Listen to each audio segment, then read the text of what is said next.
Je vais vous présenter l'histoire de Jules Brunet, qui est plus connu par le grand public sous le nom de Dernier Samouraï et dont le service historique de la Défense possède plusieurs dossiers d'archives qui le concernent.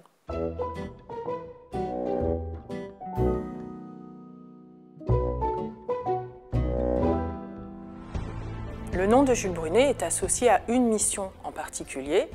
Il s'agit de la mission militaire au Japon de 1867, qui est d'ailleurs la toute première mission militaire occidentale dans ce pays.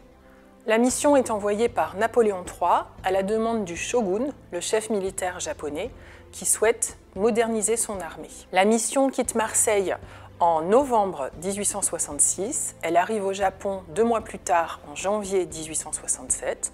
Elle est dirigée par le capitaine Chanoine et elle se compose de 18 officiers et sous-officiers, dont Jules Brunet. Dans les biographies de Jules Brunet, on lit qu'il s'est très vite intégré dans le milieu des samouraïs et qu'il a immédiatement apprécié la culture japonaise. Les troupes françaises entraînent les armées du shogun depuis 1 an quand, en janvier 1868, les troupes rivales du shogun et de l'empereur rentrent en conflit. Ce sont les troupes de l'empereur qui l'emportent et à la suite de cette défaite, le shogun capitule, la France rappelle son ambassadeur et la mission doit quitter le territoire. Elle est rapatriée en novembre 1868. À ce moment-là, Brunet aurait dû quitter le Japon avec ses camarades. Mais il refuse. Il ne veut pas quitter le shogun et les samouraïs qu'il considère comme ses frères d'armes et qu'il a instruits. Il présente sa démission au ministre de la Guerre, qui la refuse. À partir de février 1869, Brunet reste au Japon comme simple civil avec 9 de ses camarades qui ont pris la même décision. Brunet et ses hommes rejoignent les troupes du shogun qui se sont retranchées sur l'île d'Hokkaido. Ils organisent la défense de l'île et ils reprennent l'instruction des soldats.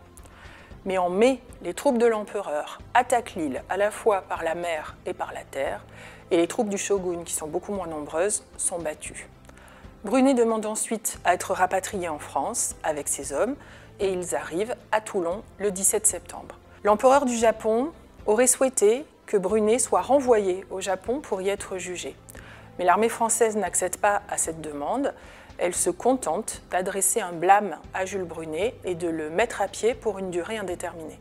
La guerre de 1870 se profile et Brunet est rappelé pour y participer. Il sera d'ailleurs fait prisonnier par les Prussiens et à son retour, il va participer à la répression de la Commune de Paris aux côtés de l'armée versaillaise.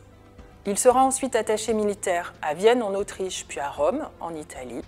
Et il devient ensuite le chef de cabinet de Jules Chanoine, le chef de la mission japonaise, qui est devenu depuis ministre de la Guerre. Nous avons ici sa notation de 1897. Brunet a 60 ans, il est décrit comme très robuste, très zélé, de très bonne instruction, très bon décidateur et parlant 5 langues. En conclusion de sa notation, le gouverneur militaire de Paris demande sa promotion au grade de général. Brunet va obtenir cette promotion et finira sa carrière comme général de division. On peut donc dire que l'armée ne lui a pas tenu rigueur de sa désobéissance au Japon, et le Japon non plus, car au début des années 1880, le Japon réhabilite tous les samouraïs et les Français qui ont participé à la guerre contre l'empereur, et Brunet sera élevé au grade de commandeur de l'ordre militaire du Soleil levant en 1881, et à celui de grand officier du Trésor du Mikado en 1895. Son parcours, qui mêle code d'honneur, aventure et action, a inspiré de nombreux personnages de romans et de films. Le plus célèbre est certainement celui interprété par Tom Cruise en 2003 dans le film Le Dernier Samouraï, dont le scénario s'inspire largement de la guerre japonaise et de l'histoire de Jules Brunet.